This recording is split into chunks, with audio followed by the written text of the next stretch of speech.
boa noite, meus amigos, boa noite, meus irmãos, boa noite, Boa noite, Nivaldo. Célia, boa noite a todos. E o dia de hoje, dia 1º de janeiro de 2024. E nós começamos isso Nivaldo, lá no dia 21 de 5 né? de 2020. Dia 5, não, mês 5, né? É, mês 5, dia 21 mês de 5 de 2020. Então estamos aí há mais de 3 anos com vocês. E no dia de hoje, o primeiro dia do ano de 2024... Muito importante, né, Célia? Ontem nós fizemos várias promessas, cumprimos o ritual de várias superstições. É verdade. De vários hábitos que temos enraigado em nós na passagem, né, do último dia do ano para o dia 1º. Que efetivamente a gente sabe que não muda nada. Né? Ontem foi domingo, hoje é segunda-feira, primeiro dia do ano de um novo ano. Mas o simbolismo, como você falou, né, Célia, é muito importante. Então, é aquele dia para que a gente comece a colocar em prática tudo aquilo que nós projetamos para nós. É aquele início do novo curso, é aquele início da preparação daquela dieta, é o início da preparação de... Ou seja, Célia, tudo aquilo que a gente esteja precisando efetivamente, hoje nós vamos ter que começar. E qual é o dia da semana onde nós começamos tudo, que a gente diz que vai começar? Segunda-feira. E que dia é hoje? É hoje. Segunda-feira, primeiro dia do ano. Então, não tem desculpa. Não temos desculpa. É agora, esse livro, como a gente fala todo ano, mais um livro nos é dado em branco. É verdade. E que a gente pode... escrever o que nós quisermos. Pegar nesse lápis e escrevermos a história que quisermos. Só não podemos chegar no final do ano e deixar com esse livro aí em branco novamente. E então, também nós temos que prestar atenção, Nivaldo, porque o que nós escrevermos não vai dar para pagar. Exatamente. Não vai dar para apagar. Tão importante quanto escrever é o que nós vamos escrever, né, Célia? Para que a gente possa fazer realmente uma história edificante, para que a gente possa realmente chegar no dia 31 de dezembro deste novo ano e olhar para trás e caramba, valeu a pena. Né? E mais um ano, então, que, se Deus quiser, vamos começar juntos e permanecermos juntos. E se 2023 não foi assim um ano que possamos qualificar de maravilhoso, foi o que nós precisávamos passar, assim como vai ser 2024. E a gente pede sempre ao nosso Pai que nos ajude, que nos fortaleça, para que tenhamos força, perseverança, para que possamos ter essa vontade férrea de seguir, de assimilar os ensinamentos que nos chegam, porque é esse caminho que nos é mostrado. É difícil caminhar por ele? É difícil. Temos muitas transformações a realizar no nosso interior, temos, mas é esse caminho que vai nos levar a essa paz, a essa felicidade, a essa serenidade que tanto procuramos. No Evangelho, né, Célia, no capítulo que fala do homem de bem, o homem de bem, há um trecho em que diz o seguinte: o importante para que a gente seja esse homem de bem é o quanto de esforço nós vamos imprimir nas nossas atitudes daqui para frente. não importando o que aconteceu nesse ano que passou, ou nesses anos que passaram, mas o importante é a partir de agora. O quanto de esforço, porque, Célia, problemas, defeitos, todos nós os temos. Mas também temos as nossas virtudes. Todos nós temos. Então temos as nossas virtudes e os nossos defeitos. Vamos fazer com que as nossas virtudes sobressaiam diante dessas nossas imperfeições. E que a gente tenha essa vontade, que é um dos nossos maiores força do universo, né? Para que a gente possa vencer essas nossas imperfeições e imprimir realmente uma nova vida em nossas existências. E vamos uma proposta que eu coloco. Quando todas essas, quer dizer, em todos os momentos das nossas vidas, mas agora, especificamente falando desse primeiro dia, desse novo ano que se inicia, vamos lembrar, em cima disso que Nivaldo falou, vamos lembrar que nosso Mestre Jesus, ele nos disse, brilhe a vossa luz. Então, nós somos luz. Quando, nesses momentos difíceis que vamos passar, não tem como nos esquivarmos deles. Vamos passar, mas vamos lembrar que nós somos luz, que nós não estamos sozinhos. Certo? Então feliz ano 2024 para você, Nivaldo, que permaneçamos aqui até pelo menos ao final desse estudo, desse livro, né? Que Deus nos conceda essa oportunidade de terminar esse estudo desse livro, né? Então vamos fazer a nossa prece agradecendo, Pai, agradecendo por mais esse ano em que vamos ter a oportunidade de escrevermos mais uma vez a nossa história. Te pedimos, Pai, que nos dê sabedoria, que ilumine os nossos pensamentos, os nossos sentimentos, para que possamos, ao final, termos a certeza de que fizemos o melhor. Que possamos, Pai, nos ajude nesse nosso propósito de assimilarmos esses ensinamentos, que possamos deixar realmente brilhar a nossa luz. Que todos esses amigos espirituais, mais especificamente os nossos mentores, estejam mais do que nunca junto a cada um de nós, nos intuindo, nos mostrando, e que possamos ter sempre olhos de ver e ouvidos de ouvir. Esteja conosco, Pai, com a Tua luz iluminando esse nosso caminho. Que assim seja, graças a Deus. Graças a Deus.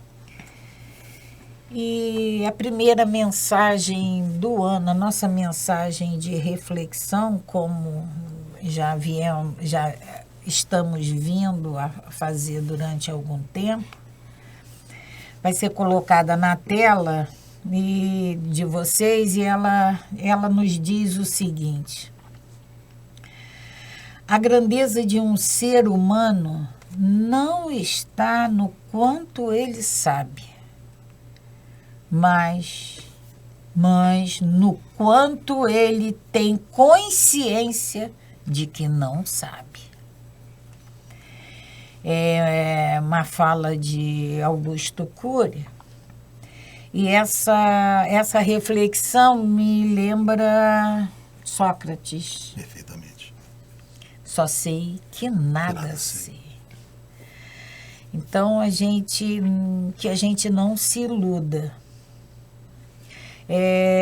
Dentro desse nosso estudo, várias vezes, mas várias vezes mesmo, Nivaldo já comentou sobre a limitação do nosso conhecimento, que tem irmãos muito mais capacitados, muito mais preparados, habilitados para discorrer sobre esses ensinamentos. Mas a gente precisa entender que todos nós estamos à procura desse conhecimento maior. E a nossa procura, ela vai ser sempre, ela vai ser eterna, porque quanto mais nós tivermos conhecimento, mais nós vamos descobrir que não sabemos. Então, não existe um professor da doutrina espírita. Não existe um mestre aqui entre nós encarnados. Não existe um doutor da doutrina espírita. Todos nós somos. Nós podemos... procurando. Todos nós estamos nesse caminho e a gente de pode querer. até ampliar, né, Célia? Isso. Fora, além da doutrina espírita, em todos os segmentos, em todas as áreas, né? Como a gente sabe que há coisas para que a gente possa aprender. Lê do engano daquele que acha que já sabe tudo de alguma coisa. Quando ele chega nesse patamar, é porque ele estagnou. Estagnou. Porque é o que você diz, o Augusto Cury diz aqui para nós, e o que Sócrates nos disse. Quanto mais ele sabia, ele chegou à conclusão, ele percebia o quanto mais coisas existia que ele precisava aprender. É uma lição de humildade. É uma lição de humildade. Diante desse universo que é impressionantemente grandioso, né? Aquele que a quem nós consideramos que sabe tudo, encarnados. Porque aí nós vamos ter Jesus. Sim. Aqui, aí não tem, né? Comparação. Não tem como comparar. É o nosso modelo, é o guia, é o espírito mais puro. Perfeito que Deus nos deu. Então não colocando ele, mas dentre nós encarnados, aquele que se acha o sabedor de tudo é o que você falou. Esse está estagnado. Porque a nossa consciência tem que ser essa. E tem muito mais. Ainda mais em se tratando de espiritualidade. Com certeza. Que nós temos esse véu do esquecimento, a gente procura, nós também já comentamos várias vezes no estudo desse livro, que quando chegarmos lá na última questão, na 1019, e voltarmos, nós vamos ter outra interpretação, outros pontos de vistas que vão ser despertados em nós e que nós não tínhamos. No início. Então, é essa consciência essa permanente que quanto evolução. mais a gente sabe, mais consciência a gente tem que não sabe, que tem mais o que saber. Então, que fique essa reflexão. Para esse início de ano, né? Para esse início de ano, a nossa procura... ela vai ser eterna. A nossa procura de conhecimento, e como diz lá o Evangelho, no Cristo Consolador, que nós somos seres perfectíveis, que nós vamos procurar a perfeição eternamente. E vai ser realmente uma procura eterna.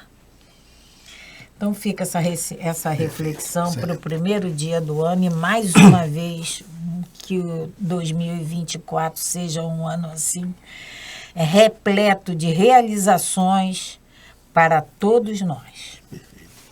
E vamos dar continuidade ao nosso estudo, né, do Livro dos Espíritos. Nós estamos, Célia, na lei de igualdade. Igualdade. Né? Semana passada nós falamos e iniciamos, né, sobre o assunto de provas da riqueza e da miséria, que é uma questão né, que é muito atual para nós. Porque né? que uns são tão ricos e outros nós tão estamos pobres. sempre nesse questionamento que a Célia falou. Por quê? Por que eu? Por que o outro é assim? Por que fulano tem tanto e o outro não tem nada? Né?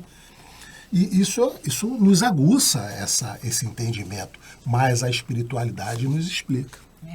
Né? Então, nós falamos inicialmente, e só nós vamos dar início da questão 816, mas só para que a gente possa pegar o fio da meada, na 815, Kardec pergunta qual das duas provas é mais terrível para o homem, o da desgraça ou o da fortuna, ou seja, da pobreza ou da riqueza. E fica subentendido que o da riqueza é mais difícil, é mais terrível, é mais complicado, é mais difícil, o da riqueza. E aí, na questão 816, Kardec pergunta: se o rico está mais sujeito a tentações, não possui também mais meio para fazer o bem? Porque na questão anterior, né, eles colocam exatamente como a riqueza te oferecendo essa possibilidade de que você possa errar mais.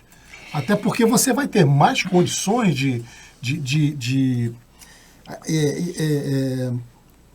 Porque na questão anterior, a espiritualidade nos diz e nos esclarece da seguinte maneira: a miséria provoca as queixas. Perfeito. Contra a providência. A miséria provoca as queixas contra a providência. A riqueza incita os excessos. Perfeito. Aí Kardec vai e formula essa questão. Se o rico está mais sujeito a tentações, não possui também mais meio para fazer o bem? E os espíritos nos respondem: é justamente o que nem sempre o faz. Torna-se egoísta, orgulhoso e insaciável. Suas necessidades aumentam com a sua fortuna e ele crê nunca possuir o bastante para si unicamente. É o que a gente observa, infelizmente, até hoje, né, Célia? Esse comportamento dessas pessoas que quanto mais tem, mais quer. É um comportamento insaciável. E Nivaldo, a gente ouve vários casos em que a criatura era milionária. E aí ela perdeu o status de estar dentro daqueles 10 mais. Ele está no 11º. Mas aquilo para ele é uma derrota, é o fim. Porque como ele vai continuar a patrocinar esses bens que ele tinha quando ele estava naquela posição? São esses excessos, incita a riqueza, incita a todos os excessos. E aí aumenta o nosso egoísmo, aumenta o nosso orgulho, nós nos tornamos imensamente insaciáveis. E a gente percebe exatamente isso, né, Célia? Com a fortuna, ele crê nunca possuir o bastante para si unicamente. Então está sempre, cada vez, querendo mais. Querendo mais, e em detrimento do que ele poderia estar efetivamente promovendo com essa sua condição financeira em termos de privilégio, de patrocínio, de crescimento para uma população carente, que provavelmente era o objetivo da reencarnação dele nessa condição. E por ele possuir a riqueza, nessa pergunta que Kardec faz, ele também não tem mais meios de produzir o bem? Claro que tem. Claro que ele tem. Aí a espiritualidade nos responde, mas é justamente o que nem sempre faz. Quando a espiritualidade nos diz que nem sempre faz, ele não, a espiritualidade não está colocando todos dentro de um mesmo balaio, não. Com certeza tem alguém que usufrui dessa riqueza e que tem o olhar para o próximo. Muitos, a gente já percebe isso hoje. Né? E Kardec faz aqui, Célia, traz uma nota sobre esse assunto, provas da riqueza e da miséria, para fazer o fechamento. Ele diz assim: a alta posição neste mundo e a autoridade sobre seus semelhantes são provas tão grandes e tão escorregadias quanto a da desgraça. Então são provas difíceis também. A riqueza, a fortuna, são provas muito difíceis. Pois, quanto mais rico e poderoso, tanto mais obrigações a cumprir e tanto maiores os meios de se fazer o bem e o mal. Então, você acaba tendo essa condição de fazer o bem, mas também de fazer o mal. Deus experimenta o pobre pela resignação e o rico pelo uso que faz dos seus bens e do seu poder. A riqueza e o poder fazem nascer todas as paixões que nos prendem à matéria e nos afastam da perfeição espiritual. Foi por isso que Jesus disse: em verdade vos digo que é mais fácil um camelo passar pelo buraco de uma agulha do que um rico entrar no reino dos céus. Ele pede a questão 266, daqui a pouco nós vamos ver. Então, essa nota de Kardec mostra exatamente essa condição que a gente tem, Célia, do pobre estar sendo sempre testado pela sua resignação, pelo entendimento, pela compreensão. Né? É aquela pessoa que passa dificuldade, a gente conhece várias, passa dificuldade, mas ali resignadamente, é feliz, alegre, entendendo a dificuldade da vida.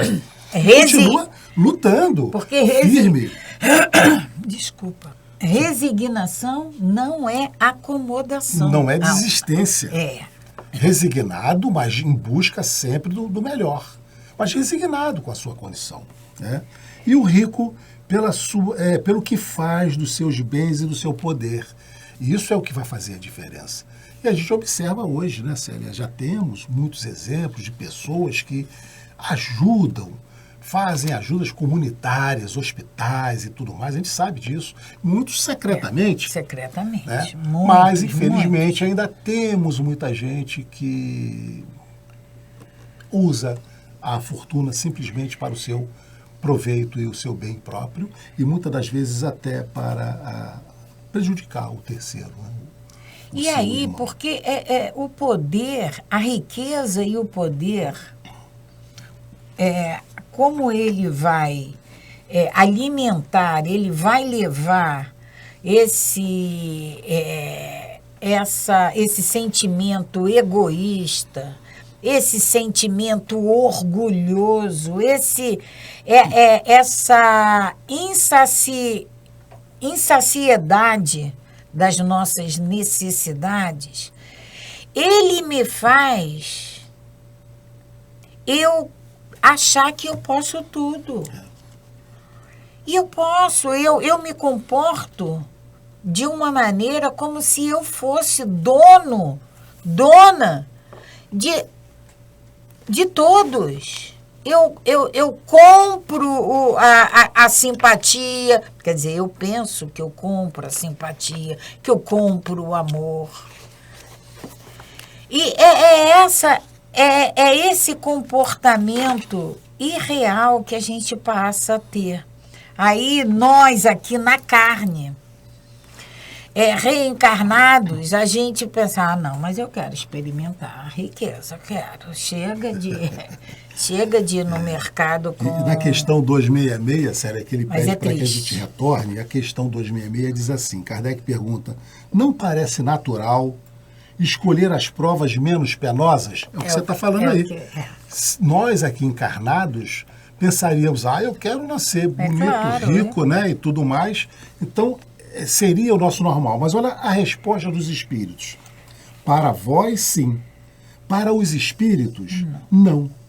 Quando desligado da matéria, a ilusão cessa e ele pensa de uma outra maneira. Então, quando nós estamos lá no departamento de reencarnação, em que a gente é espírito, sem esse invólucro da carne, o nosso entendimento, o nosso pensamento é outro.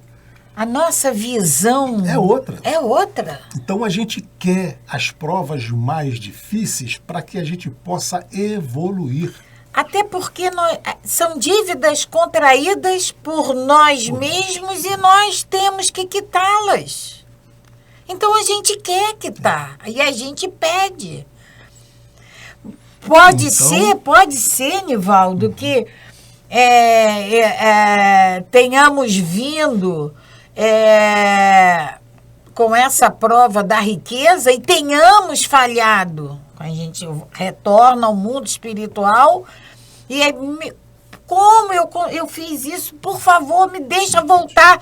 E volta na prova da riqueza e torna... novamente. Ou seja, as oportunidades nos são dadas. Então, Célia, pelo que você está dizendo aí, tudo que nós estamos passando aqui foi escolhas nossas? Muitos de nós Muito escolhemos. Importante isso, né? Muitos de nós escolhemos. Na nossa grande maioria, nós participamos das escolhas do que nós estamos vivenciando hoje. Nós já estudamos isso. Já estudamos, é só para a gente reforçar. Porque muitas das vezes nós nos achamos assim, injustiçados. Poxa vida, mas por que comigo? A gente fica, Nivaldo, descrevendo. Pelo amor de Deus, eu não escolhi isso para mim. Não é possível. Então, é só para frisar que nós escolhemos. E escolhemos isso quando estávamos fora do corpo, como espírito, e tendo um outro entendimento. Quando nascemos, quando encarnamos, esse véu se fecha, o nosso passado fica obscuro para nós. A gente, então, começa a ter essa visão da matéria e que só nos vai aqui do berço ao túmulo. A gente esquece a nossa verdadeira essência. E essa doutrina espírita, esse estudo, vem exatamente nos lembrar quem nós somos, de onde nós viemos, o que nós estamos fazendo aqui e para onde nós retornaremos. Quando a gente relembra isso, e o objetivo é esse, o nosso entendimento da vida, seja ele qual for, vai mudar. Precisa mudar. Esclarecendo só um pontinho, Nivaldo. Nós escolhemos, muitos de nós escolhemos. Mas é assim, eu quero, Não é assim. Eu quero... Nós escolhemos em função das necessidades que nós precisamos passar e com o consentimento dessa espiritualidade maior, com o aval dos nossos mentores. Tá, não, pode, esse espírito pode fazer esse mergulho na carne com todas essas metas a serem atingidas, porque ele foi preparado para isso.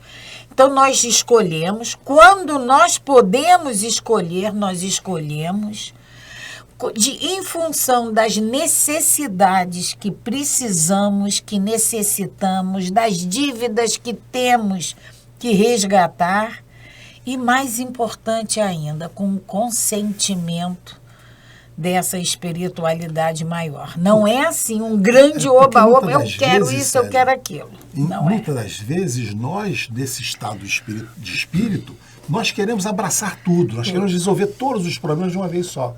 Mas eles sabem que nós não vamos ter condições de resolver isso tudo. Então, eles atenuam. Não, vamos resolver só isso desta vez. Na próxima encarnação... E nem isso a gente resolve. Resolve outra, na outra. E é o que você está dizendo, às vezes aquele pouquinho que nós achamos que vamos dar conta, chegamos aqui embaixo, a gente refuga, a gente percebe que é muito pesado, né? Mas é isso.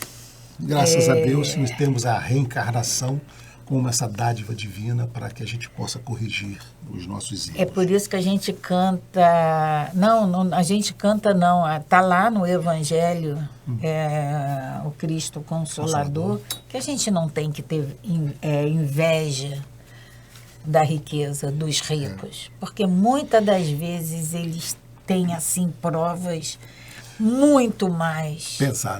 pesadas, dolorosas do que as nossas. Verdade. Agora a gente nós estávamos as provas da riqueza e da pobreza, agora a gente vai para um outro subtítulo que é muito importante. Igualdade dos direitos do homem e da mulher. Isso é muito atual, né? Muito atual. Sempre atual. Tem. Porque a gente sabe que a igualdade é uma lei divina. E Kardec já se preocupava com isso há 170 anos atrás, né?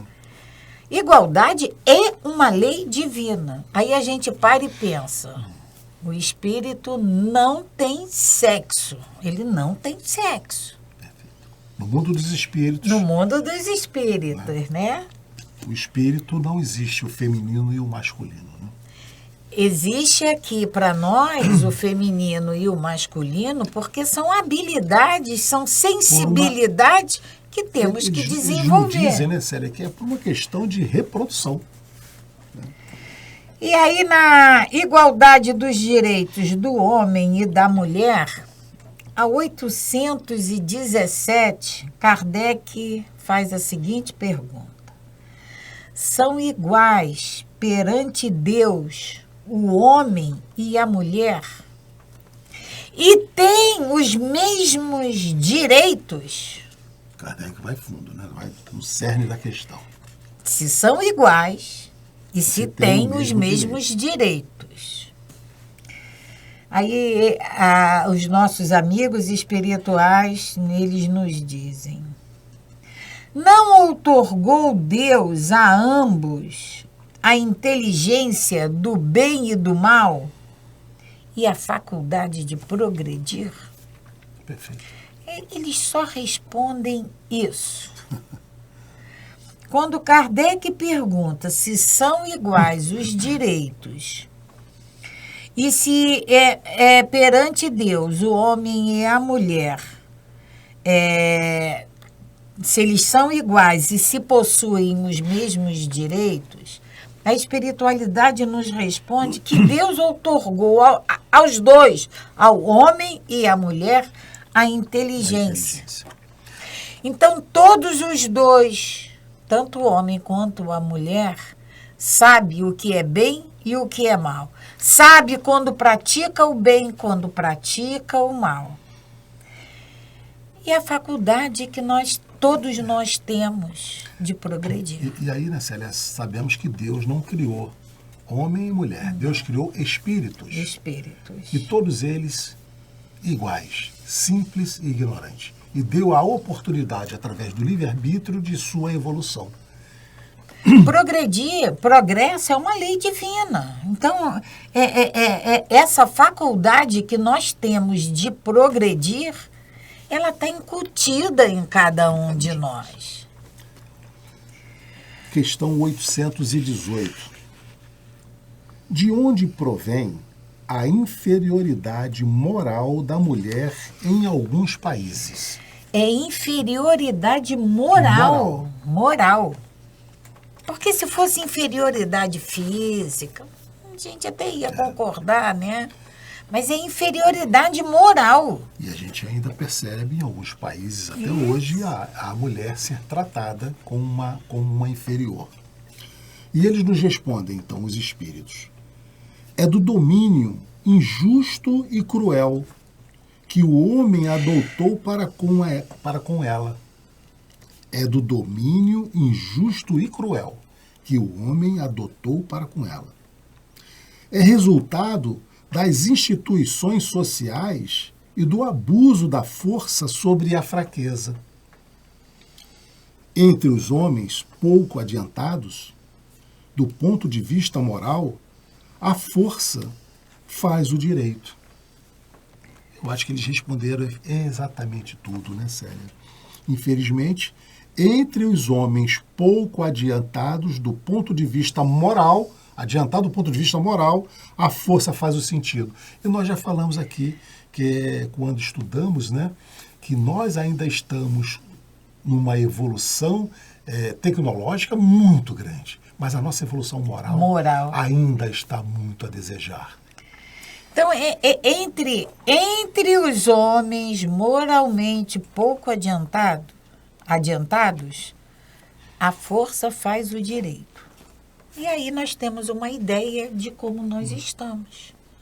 Não é a força que impera nas nossas relações, mas que nos diz como nós estamos moralmente. Isso é o resultado, né, dessas imperfeições humanas, do homem querer subjugar.